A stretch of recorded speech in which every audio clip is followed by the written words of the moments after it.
Hello and welcome to the Dojo, a search marketing news podcast by Exposure Ninja. My name is Dale Davies. I'm the head of marketing Exposure Ninja, and I'm joined by the most fabulous Charlie Marchant, who is our CEO. How you doing, Charlie? Very well, thank you. But more importantly, how are you doing? Happy birthday, Dale. It's an extra special pod because it's a birthday pod. All right, let's get the party balloons and hats out. Woo! Party poppers. Boop, boop. Where's the cake? That's all I want to know. Good question. It's pre-lunchtime. There's no cake yet. Oh, damn. What do you mean? I've already had cake this morning. Twice. I'm not even joking. You actually? Did you have cake for Oh, yeah. breakfast? I kid you not, right? So I couldn't sleep last night, not because of my birthday, like a kid at Christmas. I just couldn't sleep. So I was still up at 2. And then my daughter woke me up at like 5:30 because that's when she wakes up. Had to do birthday presents and stuff then. And obviously wanted to have breakfast together. So I got up, had the tiniest slice of cake because I was like, I want to go back to sleep. So I had the tiniest slice of cake, went back to sleep. 2 hours later, woke up at 8, had more cake. Nice. Or would you not? You've cut into your birthday cake already. Oh, yeah. Oh, yeah. Just get it started. Just get that party started. Once you hit 40, all the rules go out the window, Charlie. Okay, I will prepare for that. That's fine. No more rules. Well, as much as I'd love to talk about the last 40 years of my life, why don't we talk about something else instead? Let's talk about AI search. Charlie, let's get straight into it. What is AI search? Yeah, we're going from the beginning with AI search because this is a really complex topic, something we've been talking about on the Exposure Ninja YouTube channel and on our pod for ages. But it is one that is quite overwhelming, quite confusing to a lot of people. So we're going to break it down from the beginning all the way through. So what is AI search? AI is essentially a technology that's now being used within search to improve how information is retrieved, how it's interpreted, and how it's then presented back to the searcher for their query. So, unlike traditional Google search, where it primarily relies on a keyword and matching exactly with that keyword, using its algorithm to decide what content is best, AI understands a lot more context and intent, and it can also understand natural language better to understand what someone's trying to say when they're searching for something. It understands our human phrasing. The idea being essentially that AI can look through hundreds more results than a human searcher can in a teeny tiny fraction of the time, and then actually deliver a result to the searcher that's more relevant and more personalized to what they are searching for. So essentially a more advanced type of search using AI in the background. Okay, so my understanding is that there's like a big box, a big computer somewhere that just has all of the world's information in it, in terms of Google, and Google just goes and pulls back a bunch of websites. Like, here's probably where the answer is to what you're looking for. Is it the same for AI as well? AI search, is there just like a big computer somewhere, big server full of information, and it's just pulling it from there? Is it coming from the same sources? Is it coming from websites too, or is it with this large language models, a database of information, not websites? So all of the large language models like ChatGPT, Perplexity, Gemini were trained on different data sets. So they originally had loads and loads of data inputted into them. And many of the early models didn't actually have access to search the internet live, or they did, but it was to a limited time frame. So it wasn't up to present day. The capabilities of AI have changed a lot over the past 12, 18 months.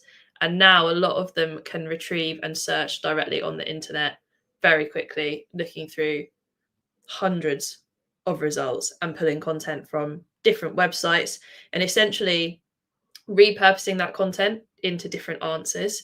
So it's almost never a copy and paste of content. It's actually an amalgamation of loads and loads of web pages, loads of its training data to then answer the specific question, which means, Dale, if you and I put a question into ChatGPT, we're probably going to phrase it slightly different because we're human. Our brains work slightly different, even if we're trying to get to a similar sort of answer. But AI will then respond to us in a slightly different way because it's using different patterns of text to match what we're saying. And if we use ChatGPT compared to Perplexity, we're probably going to get different types of answers because they're using different data in the background. They have different search capabilities going on. Okay, so it sounds like it's a combination of the two, AI search. It's the knowledge that the AI has and whatever information is available on the web today. So like combining traditional search engines like Google, Bing, whoever else, with this AI technology like ChatGPT, or in Google's case, Gemini. Yeah, pretty much. Okay. So how does it work when I start to type that question in? You said that you and I are going to search for two different things. Let's say we're looking for somewhere to go abroad with friends, family, whatever. I might search for just package holidays for family or something like that. You might search for somewhere really hot that has, nice Please. cool temperatures in the evening. There's access to wildlife and, has a good nightlife, something like that. How does the process then work on the technical side of things? Like, how does it then figure out where to pull that information from? Great. So I type in that question, what I'm searching for. I want a hot weather holiday location. I want to go there in August. I want it to be cool in the evenings, and I want there to be some great, interesting wildlife to look at during the day. Let's say that's what I've gone with. What the AI does is break that down into different search queries. So it's going to look for destinations, say, with a temperature above 20 degrees during August. It's going to look for the best seasons to, like, the best countries to travel in the summer season. Doesn't want me ending up in the rainy season somewhere, because that's not what I'm asking for. Then it's probably going to look for best wildlife during July, August seasons as well. It's going to run all of those searches in the background. Now, it will either, if it's got enough information in its data set, it could potentially just run with the data set and not need to search the internet. Most likely it will search the internet to retrieve information about something as broad as that, something that, requires a lot of information to answer, because it can get more up to date, more relevant information by searching over the whole of the internet, basically. So it breaks down the search, reads through hundreds and hundreds of different pages about all of those search queries. So in that example, say it's broken it down into 3 different queries. I don't have to type 3 different queries into Google anymore. AI has just done that for me. It's taken care of that process. Then it's taken all of that context of everything that it's read online, and it's not just reading like the top 10 results on Google. It's reading way, way more broadly than that from lots of different sources. Then it basically amalgamates all of that information to find what was most relevant to answer my question, reformulates it into a response, and then gives me an output that usually sounds fairly conversational, easy to understand, often gets broken down in bullet points for something that complex, to give me a really relevant answer to what I've asked. So it might be saying, here's a couple of different destinations. If you're happy to travel far afield, maybe you're going to look at Kenya, Tanzania, South Africa, great times for wildlife spotting. Probably not going to go to Costa Rica because it's coming into rainy season. Or maybe it's going to give me, okay, I know that you're based in the UK, maybe you want to keep a bit more local. How about going off to see the seagulls in the Isle of Skye, if that's closer to your budget, for example.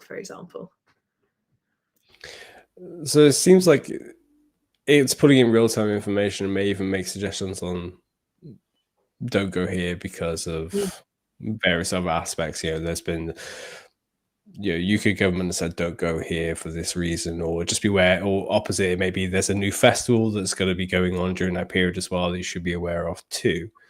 Where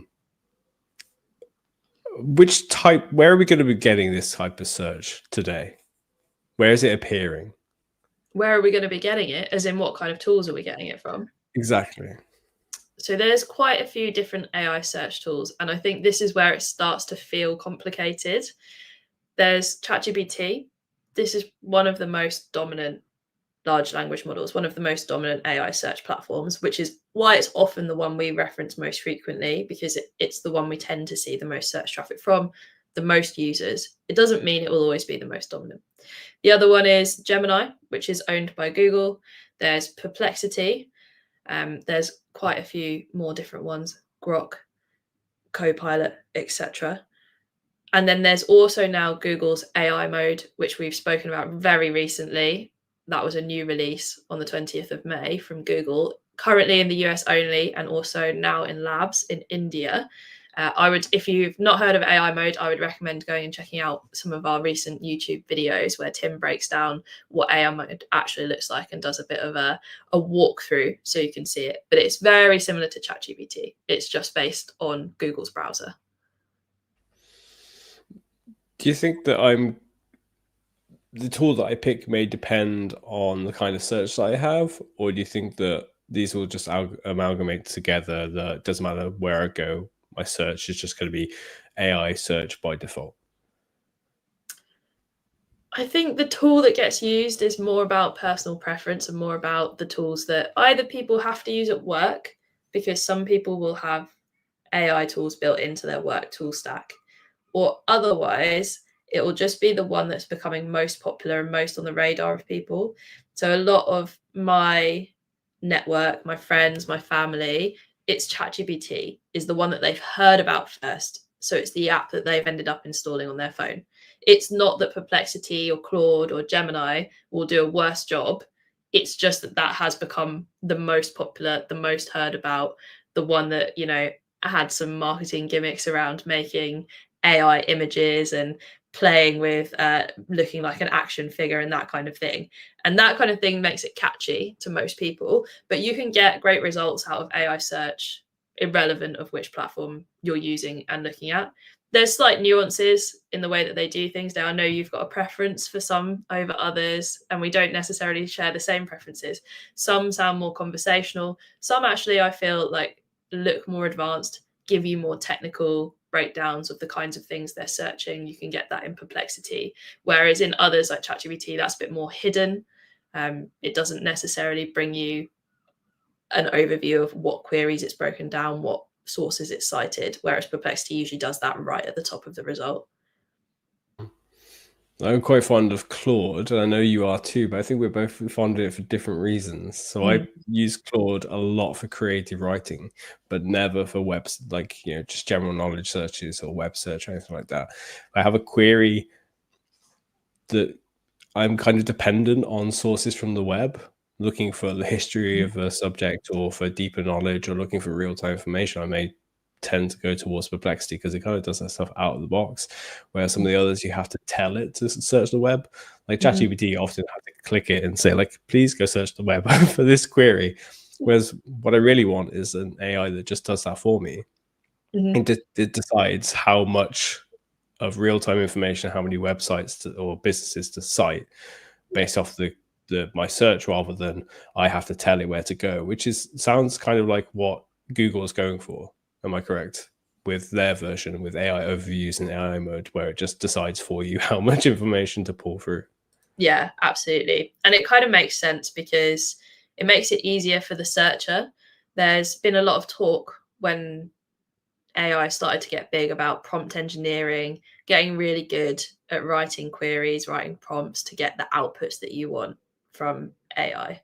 But ultimately, for the average person searching on the internet, your mum, my mum, your cousin, my nephew, they just want it to be easy. They don't want to, most of them probably have never even heard of the term prompt engineering. They certainly aren't planning to learn it.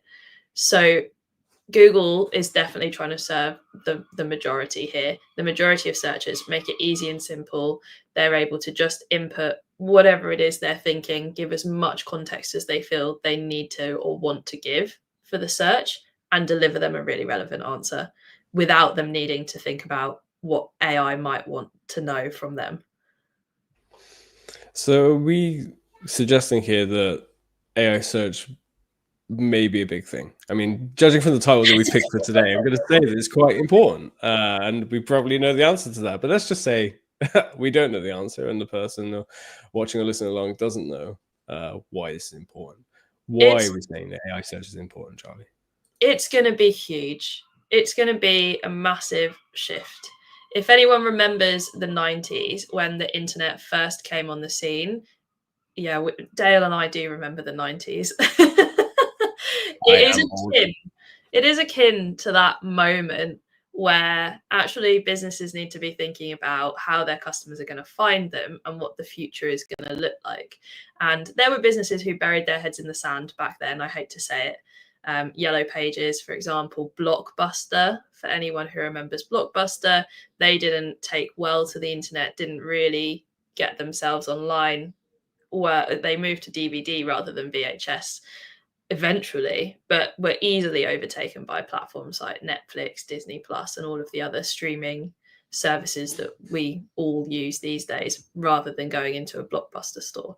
This is a similar type of thing. There's a massive first mover advantage to actually adapting to AI search, learning about it, understanding what the future looks like.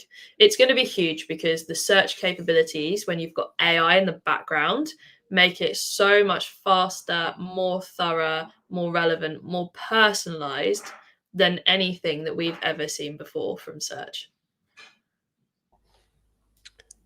I find AI search just brilliant to watch work in front of me. So, as you mentioned earlier on, you and I could do a search, or traditionally would go through a search journey or buyer journey, customer journey of, okay, first I need to do this search. All right, now I need to refine it and I'll do this search. I'll open up another window and I'll do this search. I'll open up another window to search for like which luggage I need for this particular airline company.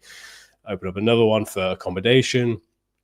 When I go into AI mode, when I'm doing a bit of testing, and I search for my big long query, which I'm creating the term single use queries, because I was thinking about this the other day. There's short tail, medium tail,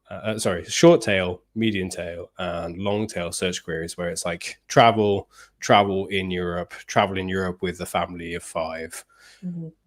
End tail, this single use search is a big long query that only one person in the world is probably going to search for.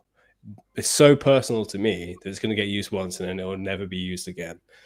And these tools are great at that. So when I add in my single use query, single use search into AI mode, you can see it at the top. It says searching through like 75 different websites, doing all these different additional queries in the background in such a complex way that it's saving me all of that time. Then why wouldn't I want this as my default search engine? That's a great question. And I think it's on a lot of people's mind, is whether they feel like they can trust the information given by AI search. We've used the traditional Google and Bing search engines for so long that we've learned to trust them. We've learned to feel like the algorithm is giving us relevant content. We've learned that we're reading from different websites and sources. Whereas because AI is amalgamating all of that content and giving us a singular answer most of the time, rather than us feeling like we're doing the research, it's almost like it's been done on our behalf, which is amazing because that's much faster than us doing the research ourselves. But on the other hand, it's a little bit scary because it's the first kind of time we're seeing this really start to happen and search really start to change. And naturally, I think the human mind wonders whether it can trust answers from AI search. The secondary part of that is, as many people know, AI does hallucinate. It doesn't always give 100% accurate information. So we have to be very aware of what we're reading and what we're being told on AI and not always take it exactly as it is. There was an article just this week in New Scientist about AI hallucinations and whether they're getting better or worse. And some of the data there is saying that actually, even though all of these platforms are constantly in the process of upgrading the reasoning, which has been a big project for a lot of them over the past few months, because obviously OpenAI and Google and those who own these AI search platforms, they want them to give the best answers possible. They want users to trust them, but they're still making errors. They're still hallucinating from time to time. So it's quite likely that there will always be a bit of that underlying, even though over time, the technology is definitely going to get better. Over the past 12 months, it's already got significantly better than what it looked like this time last year. The fascinating thing to me is like all these tools, no matter how much they've had to, do a bit of PR to say, yes, hallucinations are a feature, not a bug. It's great. It's exploring the realms of what's not been thought of before. It's fine. even though they're having to do that, Google is still pushing ahead with AI overviews, this AI summary that you get at the top of current search results for many queries. Yeah. They're still pushing ahead with AI mode, this chat interface version of the same thing. They don't seem that bothered, unfortunately. So do you think that there are some downsides to AI search in terms of it being a priority for marketers? Do you think that we shouldn't try to optimize the feature in there to make our brand part of the answer for fear of being caught up in hallucinations? I don't think that, no. I think that we should be thinking about the future, and I do think marketers should be pushing forward towards it as well. We know that this is the direction of travel, and like you just said, Dale, Google doesn't care. It's continuing to push AI search, and its perspective is it just needs to keep making improvements to how that technology works. It makes sense. I think that anyone who decides to bury their head in the sand and ignore this will come to regret it, because this is a big, big risk of a business becoming obsolete if they try to pretend this isn't happening. And particularly for businesses who do rely on organic search traffic, leads, and sales in their marketing as well. If social media is your main platform, fine. If you actually rely on Google, and I mean SEO or Google ads, and you're not paying attention to this, that to me is a huge, huge risk. The thing that I think is worth bearing in mind based on where we actually are right now is ChatGPT and other LLMs. They're growing rapidly. More and more people are using them than ever before. ChatGPT last month around 5 billion visits. But to put that into perspective, Google around 105 billion visits. So that doesn't mean we suddenly all abandon SEO on Google because the reality is Google is still very dominant right now. The traditional search results plus AI overviews that we've had since 2024, if you're UK and US based, a bit later if you're Europe and rest of the world, those results still matter. Those results are still the default. They're still what's being shown to the majority of people.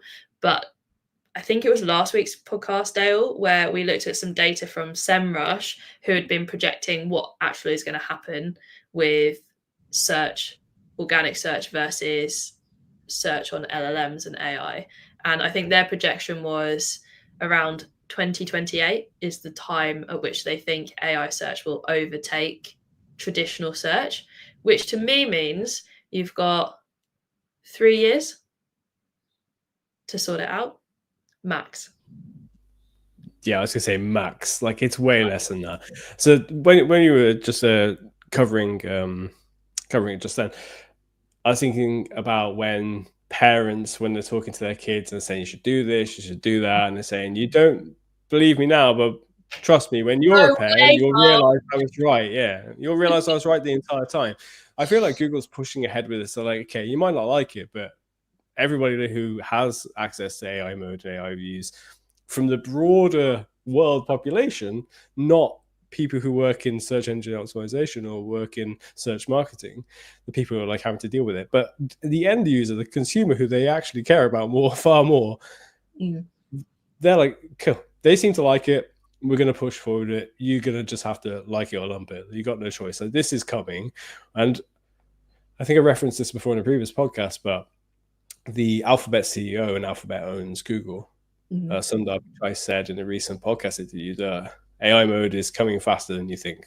To paraphrase what he said, basically, it's coming, and it's going to be the default, way faster than 2028. I'm so, sorry to say, that's a bold prediction, but it's coming. That SEMrush prediction assumes that AI mode doesn't become the default as well. We're assuming that it probably is going to, based on what we've seen from Google so far. The US rollout, now it's in search everywhere in the US. US always gets it first. But just this week, India going into labs. India is a huge portion of the internet searching population. So they definitely have plans to get this steaming ahead. And those plans are more short term than I think that SEMrush data predicts. Yeah, wait, it's coming fast. Like I know the release in India is part of the Google Labs where you have to actually enable it yourself, which I imagine is mostly people who work in search marketing. But it's coming rapidly. Like it's going to be global end of year is my prediction. I'm willing to put. I will shave my head if I am wrong. Oh, okay. Oh, too late. um, so I mean, we're talking about AI search. We're talking about traditional search. So we've got your AI mode in the AI search camp as well as ChatGPT. We've got traditional Google search and Bing search and traditional SEO. And there are many differences between how we optimize our. Do we optimize our brand? Do we optimize our business? Do we optimize just our website alone? What are the differences between it? What should I be doing differently? I think this is one of the most common questions I get at the moment, and that you probably get as well, Dale, is what is even the difference between SEO and optimizing for AI search? Is it all just the same? Is it just normal SEO? To do well in AI search, you need to have good underlying SEO.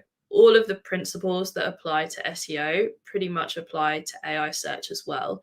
Things like understanding the keywords, but more broadly, the topics and the key phrases that people are searching for is still important. Creating really valuable content around that is still important. Thinking about your website structure and making it easy to use and navigate and move through for both human users and for AI crawlers as well is still really important. There are more nuances now that make optimizing for AI search a bit different from normal SEO. And that's things like the way that we chunk up our content, how we answer queries in the content that we publish as well, making sure that we're giving direct answers under headings, making sure that our headings are relevant questions, making sure that we haven't gone too broad in the topics that we're trying to publish on as well, that they're not too far away from what our brand, what our business actually does ultimately at the end of the day. And probably one of the bigger shifts is digital PR, or what many people might think of as link building traditionally in SEO, going after getting links on high domain authority websites that are in a sort of relevant niche to you to try and get better link juice is what people sometimes say, to try and get better signals to improve the authority of your own website. You Dale, you hate the word link juice. I see you cringing, but it's true. It's the word people use. Now with AI search, it understands much broader context than that. It's not just looking at a basic hyperlink back from another website. So it's thinking about brand mentions, it's thinking about the positioning of all of the content, the PR, the links. Some of them will be links, some of them will just be mentions, the articles about you on the internet, and actually going bigger and broader. The other thing is that compared to traditional Google search, we know that AI has a preference for different platforms, that it has different publications that it likes to read and take information from as well. So there's definitely nuances there. A research project for anyone who's actually starting to work on that area would be looking at what publications are most influential in my sector, in my niche. And then probably the other bit is the brand side, brand recognition, brand visibility, sentiment about your brand. They're all becoming much more important and integrated into AI search as well, which really takes us beyond the realms of what we know SEO as. Traditionally, SEO marketers are not concerning themselves about brand. They consider brand marketing someone else's job. That is going to have to change very rapidly with AI search and thinking about how to optimize for it. So we've obviously been doing this for quite a while. We've been doing versions or variations of what we call AI search optimization for at least 2 years now. Previously, we would have called it generative engine optimization. I think a lot of the community really talks about how there's not that much difference between SEO and AI search optimization. I think they're quite wrong. I can see why they may say that it just sounds like creating content and making sure it's easy to read, but it is far more into that end part of what you were saying of it's brand management, Yeah. it's brand exposure. And the way I've been thinking about Exposure Ninja and how we talk about the service that we offer is that we, in a nutshell, we do revenue driving brand exposure via search marketing. Like, we're there to help brands get mentioned and featured in a positive way, because it's the positive side of the brands that people are going to see within any of these AI search results. It's not the Yeah. links, it's not the content on your website. And that's why you've got tools that are starting to measure brand sentiment, positive or negative. Are your services good? Are your products durable? Is your customer service the best? And so on. That's not writing content alone. That's a lot of, as you say, brand management, brand work, digital PR to get that out there, but also customer research, like making sure, sorry, it's not customer research, customer service, making sure your customer teams, service delivery teams are doing the very best they can, so that goes into the reviews on third-party platforms, which are then pulled into these AI search results when they say, we trust this kitchen installer because all these people had great reviews and these photos look great and all these different mediums and so on. They're all being pulled in to make a general picture of how good your brand is at delivering whatever it is that you sell. Yeah. And I think the reason it gets confused is because the foundational part of SEO and AI search is similar, that you still need really good technical on-site work, the same as you do for SEO. The problem is it doesn't just stop there. And, you know, one of the reasons that our brand name is Exposure Ninja to begin with is because even though we specialize in SEO, we've always thought of SEO as part of a much broader marketing mix to be effective. Like, you can do great technical SEO on your site. It can be super fast, super speedy, have great schema, really good structure, no issues with the technical side. That doesn't mean that you suddenly ranking top of Google. That's foundational to actually being able to build your presence. But it goes much further beyond that, and it always has. And it's just becoming even more so now, where you have to think about how the wider world talks about your business. The same way as offline, you think about, what word of mouth people are saying about your business, who's referring you, what their negative sentiment is about you. We're just having to think about the same thing online. And this is, to me, just a clearer shift of seeing SEO as part of a bigger picture piece. And SEO must not work in silo and hope that it will still achieve great results on its own, because it won't. It needs to be part of a much bigger, clearer strategy of where a business is going. I want to pull us back very slightly to something you mentioned earlier about the differences between AI search and SEO, and it's the kind of content that's featured in there. And the reason is that somebody's asked us, and as we record this live every Friday, come and join us at Exposure Ninja, or youtube.com/Exposure Ninja. Be able to join us at 10 p.m. 10 a.m. Oh my gosh. 10 p.m. Join us if you want. I could do a nighttime one with a cocktail or something. Maybe that's like an after hours version. Okay, maybe that's a vibe. Somebody's asking about how about putting YouTube videos into AI search. They have them, or how do we get them inserted into AI search results? Is that even like a thing? Should we expect to see YouTube videos in there too? Is that part of the various pieces of content or mediums that AI search is pulling from? Oh, I had a very similar question to this on a webinar yesterday around, how much does social media matter in search? And because I think traditionally SEO, Google search, and social media have been sort of thought of as separate things in the world of marketing, and they're actually becoming much closer together. So YouTube videos have been increasing in even the traditional search results. You often see YouTube videos, particularly on things like how-to terms, where you need more explainer content, which makes a lot of sense because Gen Z and millennials love video content. So why wouldn't Google put them in there? Google owns YouTube. It wants to keep people in its ecosystem. If people would rather watch a video or listen to someone speak about what to do, why not give them that type of content as well as written content? And if they prefer written content, the AI overview is there for them at the top of the page. So AI searches, when we're thinking about ChatGPT and AI mode and all of these other platforms that we've been discussing today, they do sometimes also pull YouTube video content in there as well. I was Googling a couple of things about big conglomerate brands and had videos from Greenpeace coming up in my ChatGPT results talking about the negative impacts of some of those brands on the environment, for example. So that type of informational content, YouTube videos, they do get pulled in and they can be put to good use in both traditional Google search as we know it now and AI search as well, because they do get referenced. Anything you want to add to that before I go more broadly onto social media? Well, I mean, I've got a couple of examples of videos appearing in search results and AI search results, but I can come back to them in a minute if you like. Oh, you go for it. Go for it. Okay.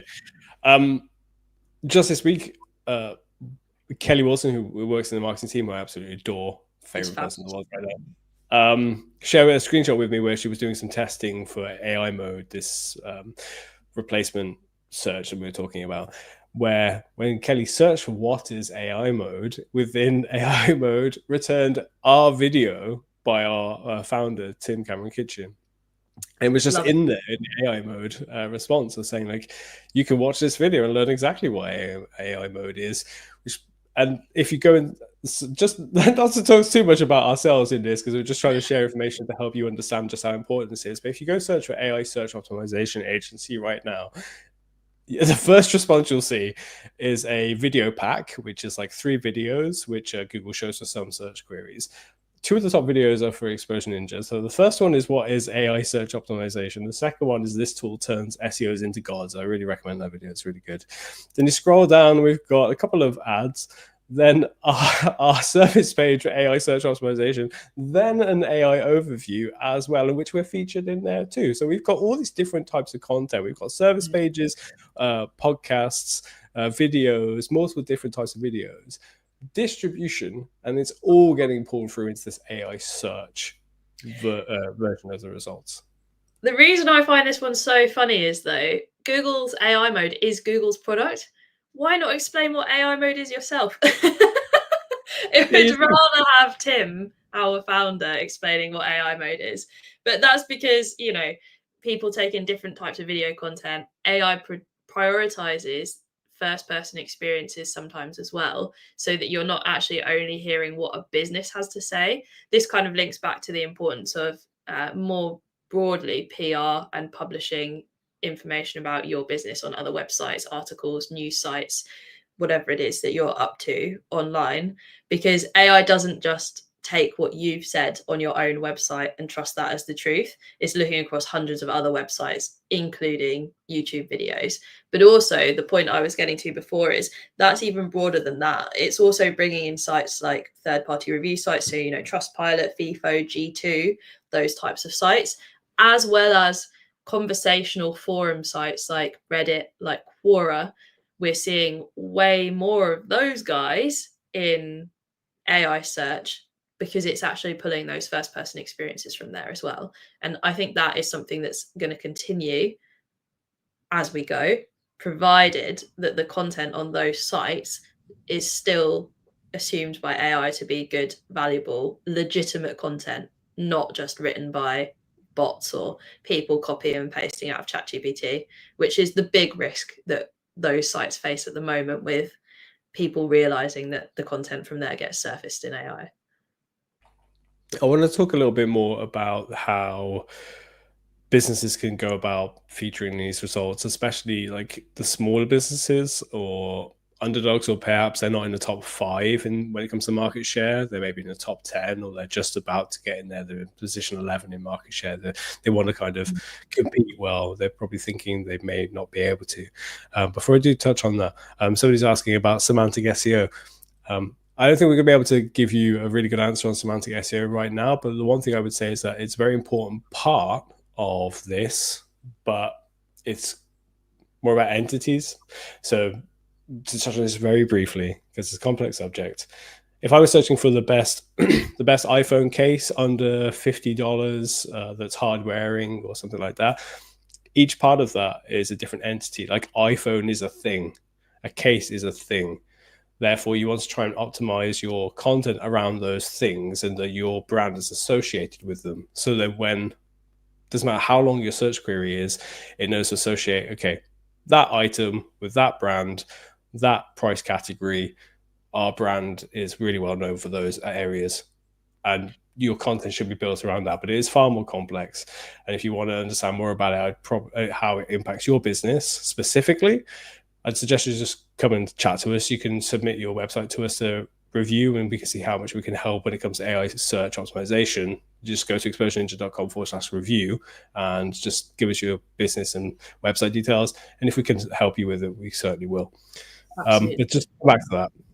I would also say on semantic SEO, the easiest way to think about that is just to think about context. When you think about a conversation we're having, Dale, if I said, what's the best iPad Air case, or what are you using? What would you recommend? You're not just going to say to me Zuga case and then end the sentence there. If you did that, I'd be like, what? Where's the context? You're actually going to give context of like, oh, I've used it for this long. I found out about that brand from another friend. It's really durable. I actually, I dropped my iPad on the floor last week and it's still entirely intact, no cracks at all. And, it fits perfectly. It doesn't, not too bulky, all of that kind of thing. You're going to give me that context around it. It's an affordable price point, whatever it is. Think about your SEO the same way. You're not just saying, oh, it's this. You need to explain to the user why that product, that service is important, and give context around it to make sure you're thinking about their intent. And it gets way more complicated than this. That's just the simple way to think about what you're actually writing on the page.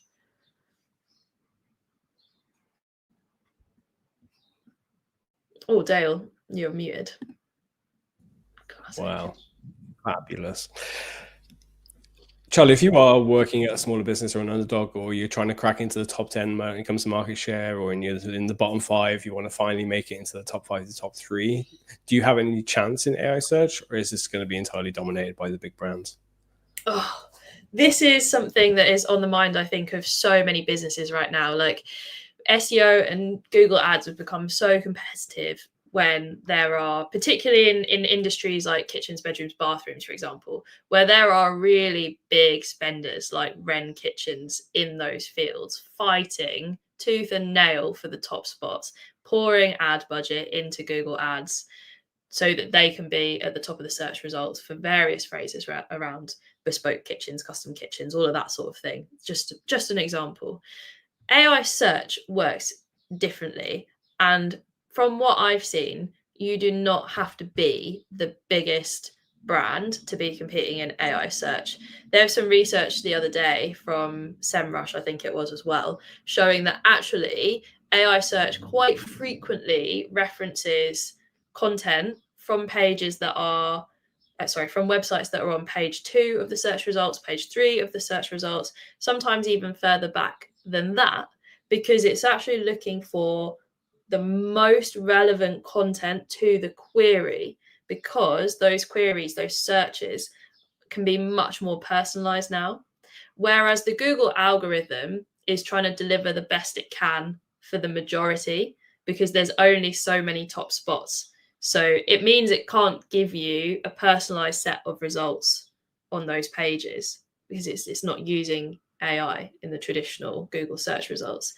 AI is different. It can give you more personalized results. So if you're a smaller business, if you're an underdog, but you know very clearly who your target customer is, what you actually sell, that you deliver really, really well. So for example, if that's, that shaker kitchens are your thing, you make brilliant bespoke shaker kitchens, and that women in their 30s, their 40s who live in the southeast need those kitchens, want to buy those kitchens, go really hard on positioning to that market and knowing that you can position yourself as a brand that does that exceptionally well. You will start to come up in AI search because you've been specific and you've personalized your content for your niche. So I think there's a great opportunity for small businesses and underdogs with AI search. I've just been trying to find a recent study, and I can't remember who it's by, which has made it far more complicated. But they were sharing that actually, whilst you may have traditionally done quite well for featuring in a featured snippet, the old version of the AI view is the way I'd like to think of it, you need to be in those top 10 pages. You need to be in the top 5 more or less to get featured in a featured snippet. Yeah. And then with AI overviews, you generally have to be in the first 10 to 20. Yeah. It's actually looking more like with some AI search results, depending on which platform it is, like AI mode or ChatGPT, they're actually referencing websites outside of the top 10, outside of the top 20.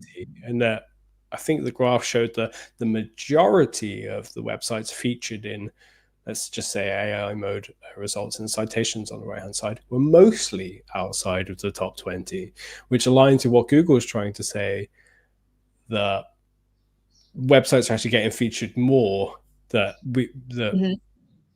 the top people that might be saying, well, I'm getting less traffic. Actually, there's more traffic, qualified traffic, going to a wider range of publishers, and the publishers overall should be happier. It's just, if you have dominated at the top, you're probably not going to dominate so much anymore. Well, we shall see. Everything can be gamed, as Yeah. we know from 20 years of doing SEO. Yeah, it may be that you may feel that you've had a really hard battle as an underdog or as a startup, or as, not really having the same level of budget available to invest in search marketing or specifically SEO, that you're not really being able to make a dent in some areas or some broad search queries. But this may be changing very slightly. You still need to be able to put that content out there. You still need to have that foundational SEO. You still need to have the content that's going to be referenced. And it may actually turn out in your favor that you are going to get referenced if you have good, strong, quality content that these AI tools are going to love. And you know what? David didn't take on Goliath by just sitting on his hands.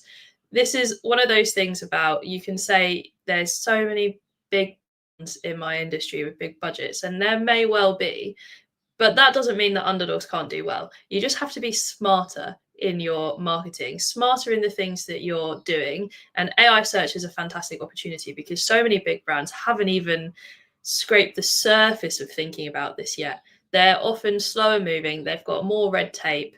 It makes sense as a business scales. So it's harder actually to get things signed off, to get the marketing budgets that they need to then make these kinds of investments.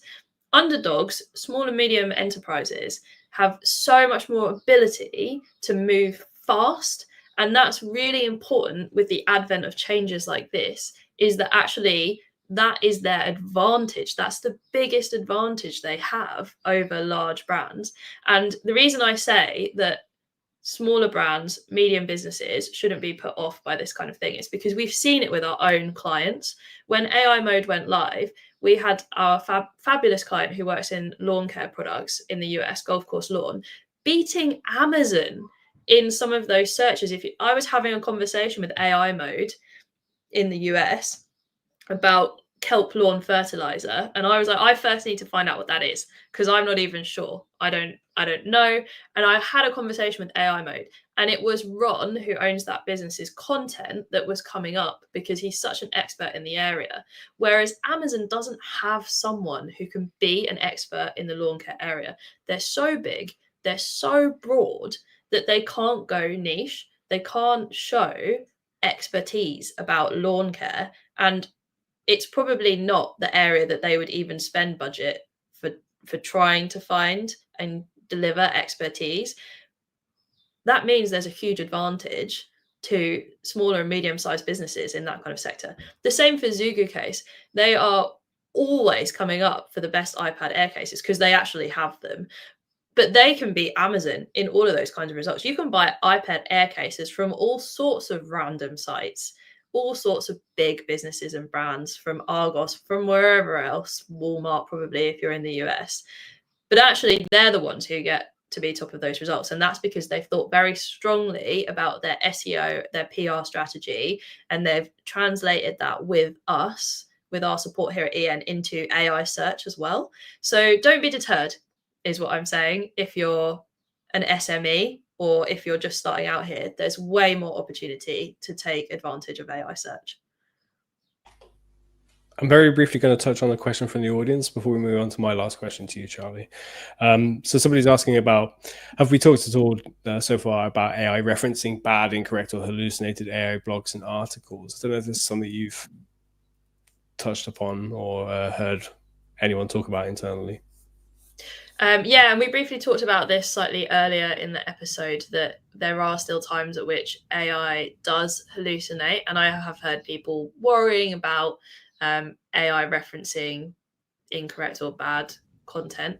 And I think there are a couple of examples of that. The more I've used AI, though, the more rare I actually find this. I tend to find the references that they use pretty good, but I am the kind of person that then goes into the citation to read what was being referenced and who wrote it. And I think that's probably the best way to use AI, is to actually think about that. The other thing is, because there is sometimes incorrect information that gets referenced by AI, if you notice that and it's your niche and your sector, you have just unearthed the biggest opportunity to put out the correct content, the most up to date, particularly if you work in a niche like finance, legal, healthcare, where things change all of the time and content does get out of date because guidance changes, because government policy changes, whatever it is. Get something written about it ASAP.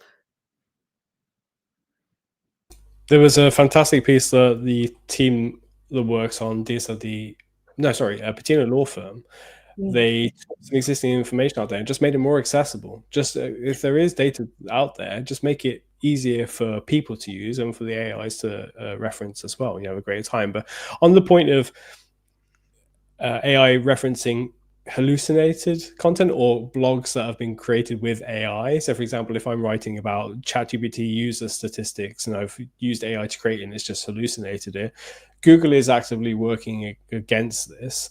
They have updated their search quality rated guidelines, which is like a guide that's given to people who have to manually check the search results to see if it's doing as it's supposed to be doing. They've updated to say, does the content look like it's been hallucinated or created with AI and is incorrect? Not, you can't use AI, just if the AI information or the result is the blog post is bad or incorrect. And they've also started to hand out manual actions, which is where they manually remove websites from the search results because of an abundance of AI created content as well, where the information is wrong. So it may be a factor for some AI platforms. I imagine they're very much working on reducing that a lot. And I know Google is for those two reasons. But Charlie, it's a pretty big, pretty broad topic. How do you know where to start first? Oh, I think this is probably the question that most people who've got their heads around the idea of AI search then start to grapple with. Is it can feel really overwhelming when you're thinking about where to start. The way I would think of it is first making sure you've got all of your foundational technical SEO stuff in place. If you haven't got that, if your website is a mess and it doesn't work, it's not easy to use, it doesn't really matter what marketing you're doing after that, because it's not going to help you. So start with that first. Think of it like a pyramid. That's the foundation. You have to build the foundation before you can do anything else. After that, then it's time to do your keyword research, but thinking broader, thinking about key phrases, thinking about topics, thinking about context, thinking about your customer personas and the journey they go on, actually going backwards, deconstruct what the customer would have had to search before they got to your website. Then go further. What did they have to research before they even understood the concept of the kind of thing that you're selling, to then even get to the idea of researching your business? Go backwards and then create content that follows that journey, that helps them through that journey that they would be going through. And then the tip of the pyramid, once you're like, I've got my foundations in place, they're strong, I've got relevant content on my website, I've got stuff going, it's really targeted to my customers, then PR after that. Then think about, what do I want my brand to be known for? What is our voice? What is the way we should be spoken about online? And start continuing to build that, so that that's what people see at the top of the pyramid. That's what they see about you when they first learn about your business. That's the overall impression, the whole way of thinking about the brand. That's superb. If you are looking to learn more about AI Search Optimisation, I highly recommend going to youtube.com/exposure ninja. You'll be able to find lots of videos about not only what is AI Search Optimization, but also how to do it as well. There are a couple of videos there about how to rank or appear in ChatGPT, how to appear in Perplexity, how to appear at the top of Google, how to appear in AI overviews. We've got you well covered when it comes down to tactical stuff, as well as strategies. We've got some new content coming through soon as well about how to create your own AI search optimization strategy.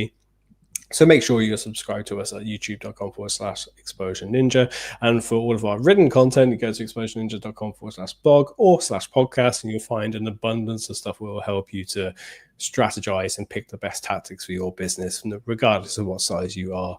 Of course, you can reach out to us directly and book in a free consultation call. We're more than happy to talk through how we can support you through this new era of search. Any final thoughts, Charlie, before we finish for the weekend? No, only want to know what you're doing for your birthday right after this, Dale. I am going to go to Yo Sushi because that's my Nice. favorite. It's not my favorite place to go, but my daughter loves there. It's started to become a bit of a tradition. So she's decided that we're going to go get some sushi. I am a big fan of Yo Sushi, actually. I feel like it's gamified eating out in a good way. And that's a very hard thing for a business to achieve. So well done to Yo Sushi. Yeah, love them. Have you tried the Yo Hotel yet? I keep No, thinking what's the Yo Hotel? well, they've got one here in Edinburgh. Maybe I'll have to come up and visit and stay there. Oh, okay. This is exciting. Well, thanks everyone so much for joining us. And if you have enjoyed this podcast, make sure you do let us know. You can leave a comment, leave us a like, or follow us on your favorite podcast platform. It's appreciated. And we'll see you all next week. But Charlie, you're going to be on holiday, so I'm going to have to figure out who I'm doing it with. You have to join us next Friday to find out. All right. I've got one more week. I'll be here next Friday. Okay. All right. Okay. Well, thanks for joining us next week anyway. See you next Friday, everyone. Take care. Bye.